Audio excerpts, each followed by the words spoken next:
అందరికీ. మరి ఈరోజు పిల్లల కోసం మంచి పాయసంతో అయితే మేము ముందుకు వచ్చేసానండి. మరి ఈ పాయసం ఏంటనుకున్నారా?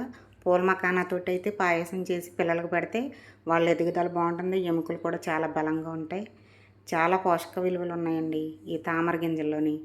పూల మకానా అంటే తామర గింజలు. ముందుగా అయితే ఒక అరగంట సేపు కొన్ని సగ్గుబియ్యం తీసుకొని నానబెట్టుకుని పక్కన పెట్టుకోవాలి.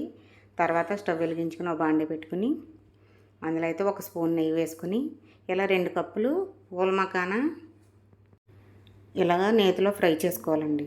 ఇలాగ దోరగా వేగితే చాలా బాగుంటాయి. ఇవి ఇలాగ నలిగేటట్టు వేయించుకుని అయితే తీసి పక్కన పెట్టుకోవాలి.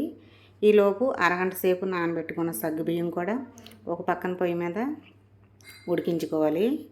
అలా ఉడికినాయి అంటే లావు సగ్గుబియ్యం కదా మనం తీసుకున్నాయి, ఉడికితే తొందరగా మన పాయసం అనేది రెడీ అయిపోతుంది.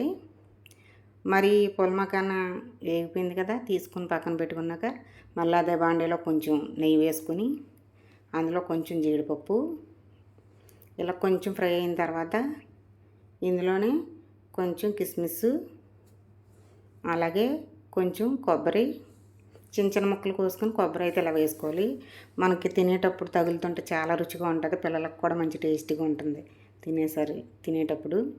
మరి ఇప్పుడైతే పిస్తా, బాదం పప్పు కూడా ఇందులో సన్నగా కట్ చేసుకుని వేసుకోవాలి. ఇవన్నీ కూడా చక్కగా ఇలా నెయ్యిలో వేగితే మంచి రుచి వస్తుంది కదా పాయసానికి. మరి ఈ పాయసం ఎప్పుడు చేయకపోతే ఒకసారి చేసి పిల్లలకు పెట్టండి. ఇలా వారానికి ఒకసారి పెడితే చాలా బలంగా ఉంటారండి పిల్లలు అనేది. ఎదిగే పిల్లలకి చాలా అవసరం అండి పాయసం అనేది. వారానికి ఒకసారి ఇలా చేసి పెడితే పిల్లల ఎదుగుదలను మీరే చూస్తారు, ఎంత బలంగా పెరుగుతారు.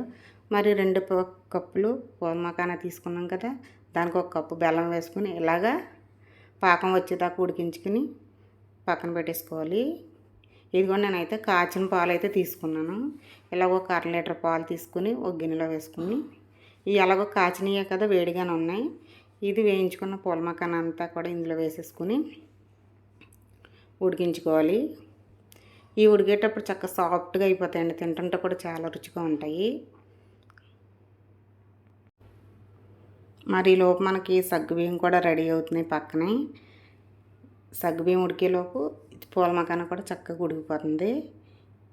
ఇలా ఉడికించుకొని సరిపోతుంది. ఇదిగోండి ఉడికించుకున్న సగ్గుబియ్యం అయితే వాటర్తో సహా ఇందులో వేసేసుకోవడమే.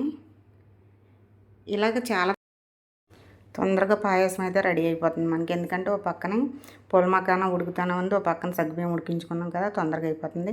ఇందులో డ్రై ఫ్రూట్స్ కూడా ముందే వేయించి పక్కన పెట్టేసుకున్నాం కదా, చాలా ఈజీగా అయితే చేసేసుకోవచ్చండి పాయసం.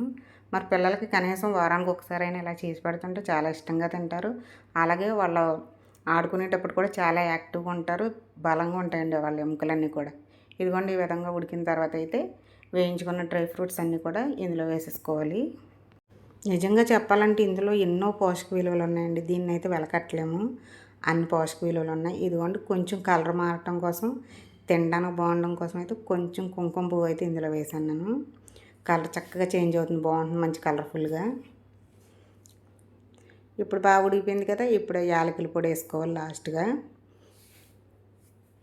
ఇలా యాలకుల పొడి కూడా వేసేసుకున్న తర్వాత ఒకసారి గరిటె పెట్టుకుని చక్కగా కలిపేసుకుంటే మొత్తం యాలకుల పొడి కూడా కలిసిపోతుంది ఇందులోని.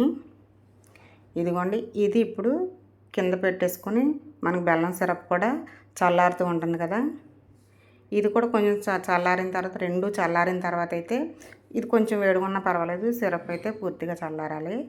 ఇదిగోండి బెల్లం సిరప్ అంతా కూడా పాలు విరగకుండా చక్కగా ఇలా కాసుకుంటే మనకి పూల మకానా పాయసం అయితే చాలా బాగుంటుంది. ఇదిగోండి పాలు విరగకుండా చక్కగా వచ్చింది కదా పాయసం అయితే. మరి ఇంకెందుకు ఆలస్యం, వారానికి ఒకసారి మీ పిల్లలకి చేసి పెట్టుకోండి. అలాగే పెద్దవాళ్ళకి కూడా ఎముకలు చాలామందికి నొప్పులు ఉంటాయి కదా, అవి కూడా తగ్గుతాయి, చాలా బాగుంటుందండి పాయసం కూడా.